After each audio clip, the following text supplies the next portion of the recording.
Yesterday, The Wrap reported that Pixar was laying off over 100 employees. This despite the fact that Toy Story 5 has been a massive success, almost reaching $1 billion at the worldwide box office, an unqualified success.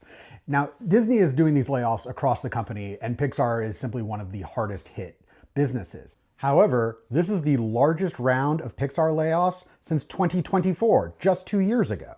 And the message that Disney is sending, both to its audiences, to its shareholders, and most importantly to its employees, is that whether times are good or times are bad, layoffs are coming. And this is just a terrible way to run a business, because if you do have a huge success like Toy Story 5, then what is the incentive for anyone to work harder when, even if you have a huge hit film, you just lay everyone off anyway?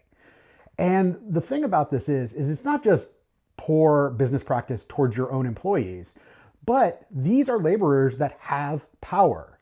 Pixar is not the only studio in town. In fact, I would argue that other studios, other major animation studios, have really stepped up in the last few years, specifically DreamWorks Animation, as well as Sony Pictures Animation. So when you look at those major studios, and that's not to overlook even smaller studios, it's not like these employees have nowhere else to go and Disney has all the power. And I want to caveat this by saying that what I'm not saying is, oh, those employees will be fine. This absolutely sucks. It is incredibly hard to work at Pixar. The application process is extremely rigorous, and it should be because of the studio's vaunted history. It is a place that turns out great films, and Disney is just treating it like another place where they can cut costs until the next quarter.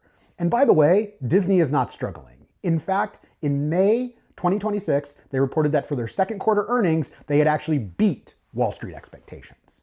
So this is just another way to make the line go up. And it's horrible for your long-term prospects, because for Pixar, they're now saying, well, we're gonna have a long and lean strategy. But no one's gonna wanna work that hard when they know that no matter how hard they work, layoffs could be coming. So those that remain will probably have their eye on the door looking for better opportunities. And they should, until Disney realizes that they need to treat their workforce better.